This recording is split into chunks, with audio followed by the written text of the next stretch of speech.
Tell me about writing a song, maybe starting to record a song, only to realize you might have already written that song before. Has that happened to this band? You're only bringing that up because I told you about this. In this house? Does it happen in this house? No, it usually happens right over there in the studio. Yeah, I mean, how many albums have we made? 6, 7 albums? I don't know. 7. You're in your 7th. Come on, guys. So there you go. So, once you've, recorded somewhere in the neighborhood of 90 tunes, things are going to subconsciously come back out, and you have to be incredibly cognizant of it. And that's why it's good to have people in the room that have recorded every single one of those songs.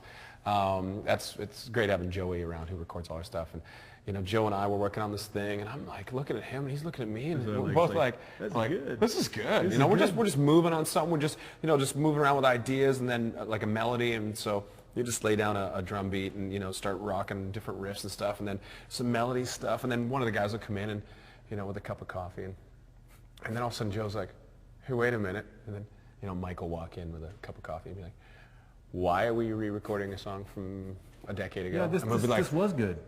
Yeah, 10 years ago. Couple albums ago. Like, and it's delete.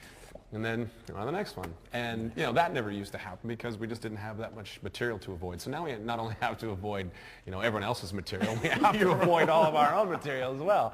It's rough being Nickelback. It's hard being Nickelback. It's tough. I've heard you guys describe your music as having, a song on each album. There's a song for everybody. I've heard you say that. On this particular album, I heard you talk about saying, there's a ballad there. There's something that you can go downtown and have fun with. There's something that might work at an MMA fight, whatever it might be. And I guess my question is that part of the Nickelback code? Like, do you write thinking that way? Like, we need to have a song for everybody? Yes. You do? Yeah, absolutely. I think if every song on the record just sounds, exactly the same, I've bought many of them and been like, well, the first 3 are okay, and then, the next 7 or 8 are just kind of regurgitated blah. And, it's nice when there are drastic tempo changes and when there's theme changes, going from, like you stated earlier in the interview, talking about, just straight up party drinking songs to, a song about social global awareness, to another, other songs like, and when you said this means war, you're like, I'm assuming it's about war.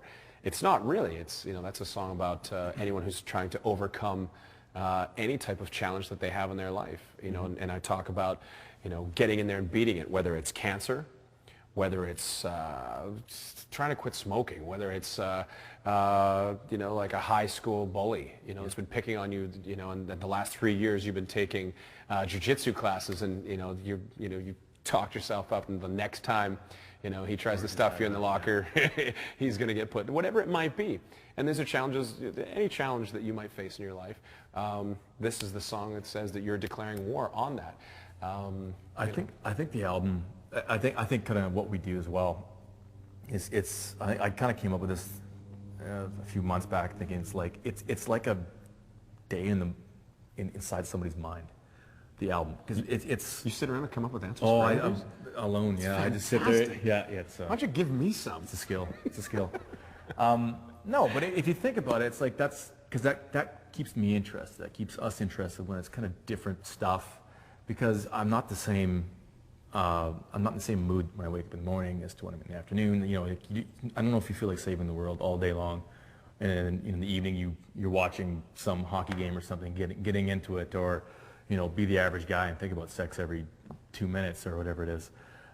It's just a piece of everything, and hopefully it just kind of it mixes it up. That's kind of the idea. Well, let me ask you this. I think for the most part, there's 2 schools to making music. You're making music for yourself, which I think in the beginning it always starts like that, because you're not thinking about having hundreds of thousands of fans or millions of fans if you don't have them yet. So there's two schools to come from. You're making music for yourself, or you're making music for your fans. Can you do both?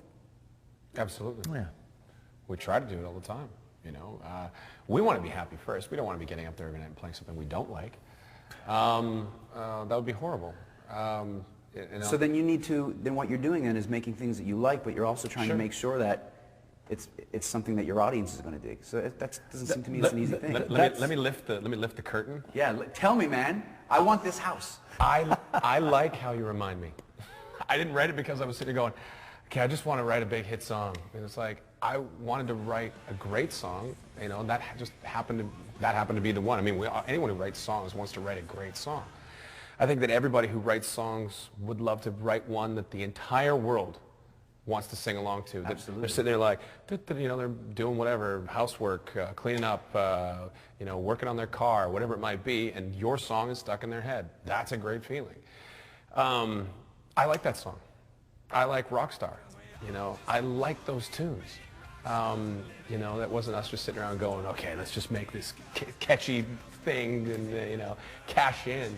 I love those songs. You know, those songs still give me the same feelings when we played them the first time live.